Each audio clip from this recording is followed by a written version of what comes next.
Thanks for checking out my video. If you want to learn more from me, I have a lot of classes on Udemy. You can find the links to a lot of those in the description. Alright, currently running an errand in my car, so I don't know if you guys can hear the background noise, but thought I'd, just get a video out there, or a recording anyways. So, what I wanted to talk about today is backwards design. So, my master's is in teaching, and one of the biggest things that we learned is backwards design. So I'll explain that, and then I'll explain how it applies to Magick, okay? So, it's what do you want someone to learn? What do you want the end goal, wink, wink, to be? And you take a look at that, and then you gotta put together all the pieces that someone would need in order to understand that one concept. So, if you're talking about, World War II, then you got to go into, what countries were involved, the dates that it happened, significant events, significant people, yada, yada, yada, all the little details. So if we think backwards design in terms of cooking, and you wanted to make, let's go with the old school, lesson kind of thing. Like a peanut butter jelly sandwich, right? Okay. So, backwards design of a peanut butter jelly sandwich. What do you need? Peanut butter, jelly, bread, a knife, a plate, stuff like that. You could even go farther back than that. You need a dishwasher to have the plate clean. You need a car to be able to go to the grocery store to get the peanut butter and jelly and whatnot. You need money to do that, so you need a job. You see how far back you can go with this kind of stuff?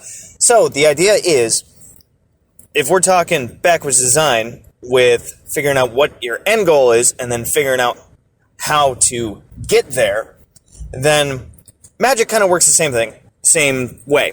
So, I'm stuck behind a garbage truck at this point. Woohoo.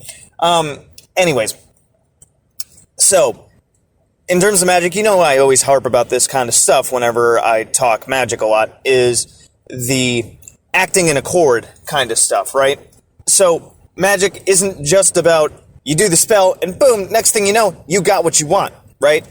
We are the main conduits through which Magick can work. Yes, it can work in other ways, other mysterious, invisible to us dominoes, that fall in a way to allow our goals to manifest, but we are the main conduits. So if you're talking and thinking about, I want to do a spell for blank, you got to think backwards design.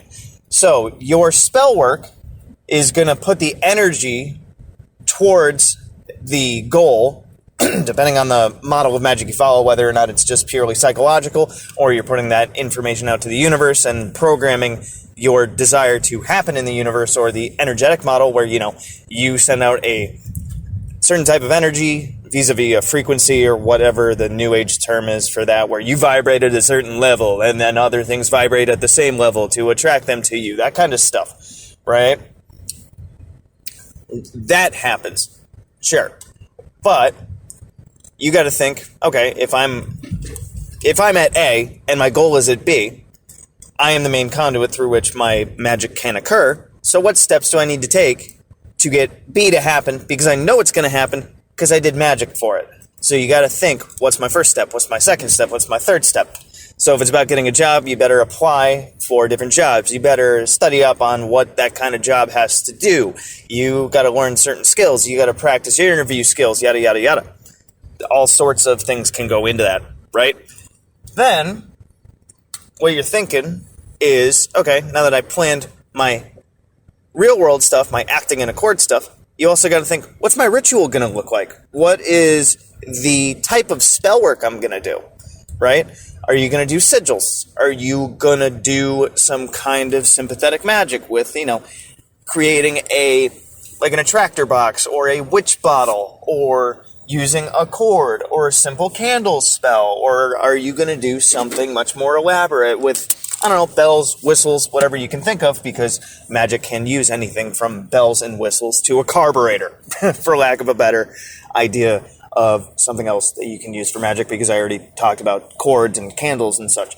But you got to think about all these different details. Start with what you want and break it down for the real world action, the acting and chord stuff, and break it down in order to figure out what type of magic you want to use for your rituals, right?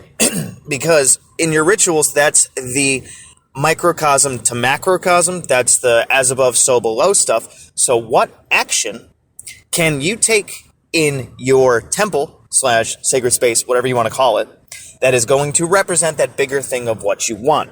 What is that action that you're going to represent through using a cord, a candle, a witch bottle, what have you, that's going to then represent the bigger thing? You always got to have your end goal in mind and what you need to do to get there, and then what you can do to represent it, and break all those steps down so you can get an idea of step 1, step 2, step 3, and then the ingredients or materials or skills that you need in order to execute step 1, step 2, step 3, whether it be the step 1 through 3 of your ritual or the step 1 through 3 of your acting in accord. So yeah, that's backwards design in a nutshell. Woohoo for my masters. Anyways, let me know what you guys think about this. Good hunting. Thanks for watching my video. So if you want to check out my playlists, I have, among others, the Simon Necronomicon, the Tree of Life, General Magic, Tulpamancy, a playlist on my books, the elements, stones, the theories that govern magic, and the gods and goddesses of Mesopotamia. If you want to check out my books on Amazon, I have Creating Consciousness, Magical Mechanics, Magical Theater, Handy Sigil Magic, Magical Movement, which is an update and expansion upon Handy Sigil Magic, Magical Mastery, which is a combination masterwork of Magical Theater and Magical Mechanics, and The Guide to the Spheres and Beyond. You can also find me on Facebook at Magickology YT. You can email me at priestofthenecro@gmail.com, and you can even check out my Instagram, which is Magickology. And good hunting.